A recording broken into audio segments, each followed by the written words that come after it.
শেষ বক্তব্য হলে আমি আপনাদের পাশে আছি। এলাকার আমার দলের নেতা কর্মীদেরকে আল্লাহ রাস্তে দলের বাদ বলতে যাতে ক্ষুণ্ণ না হয় এরকম কোন কর্মকাণ্ডে দলের নেতা কর্মীরা আপনারা যোগদান করবেন না। বেগম খালেদা জিয়া আমাদের মা,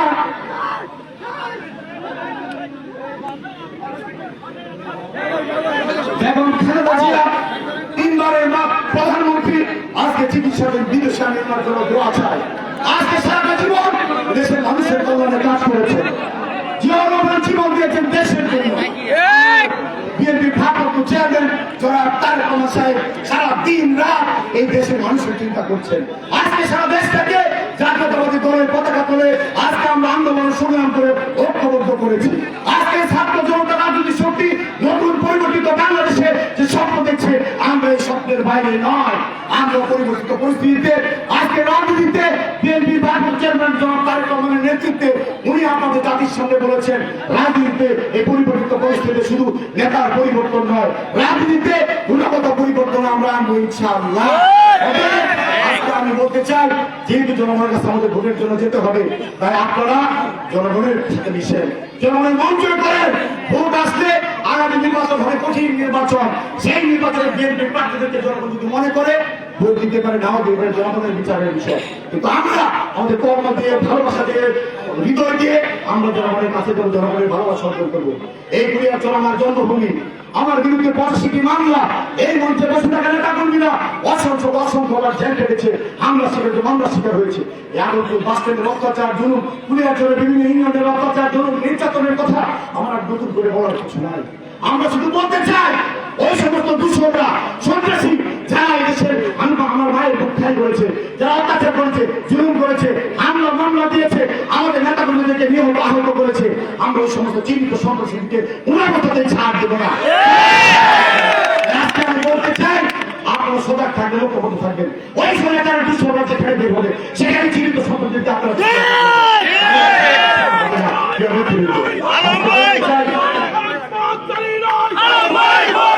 আজকে আপনাদেরকে বলতে চাই, অনেক হিন্দু সম্প্রদায়ের ভাইয়ের এখানে আছে, আপনাদেরকে আমরা সত্য বলতে চাই, এদেশ আপনার আমার সকলের।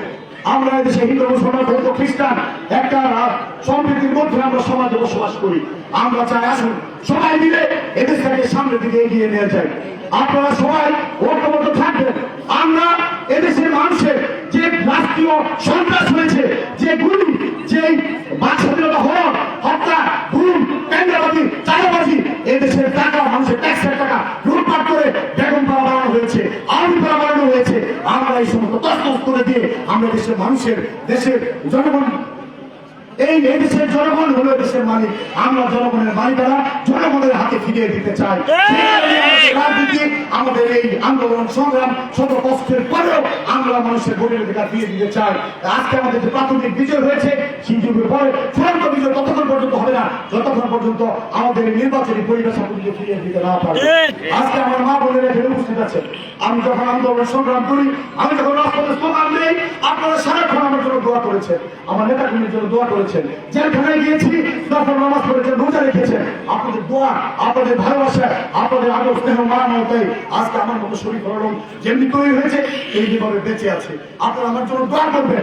আপনাদের অকৃত্রিম ভালোবাসার দোয়া, এগুলি একজন মানুষের ধর্ম নির্বিশেষে সর্বস্তরের মানুষের স্নেহ ভালোবাসায় আজকে আমি আপনাদের এই পর্যায়ে আমাকে আপনারা নিয়ে এসেছেন।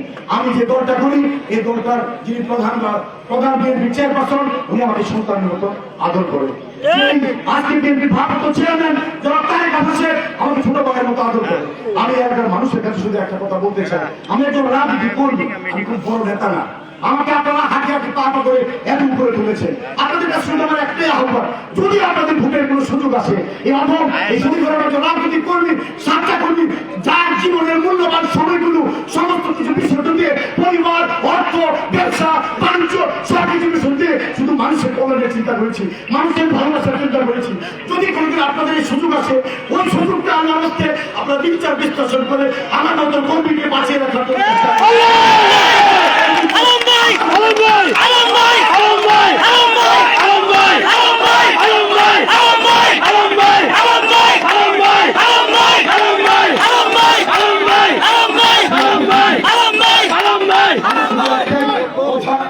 জীবনে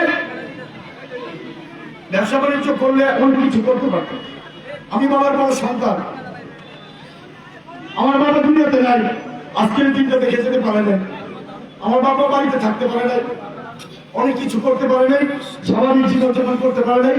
যেহেতু আমি রাজনীতি করি, আমার ভাইয়েরা, পরিবার পরিজন সবাই সেফারার, সবাই ক্ষতিগ্রস্ত আমার কারণে।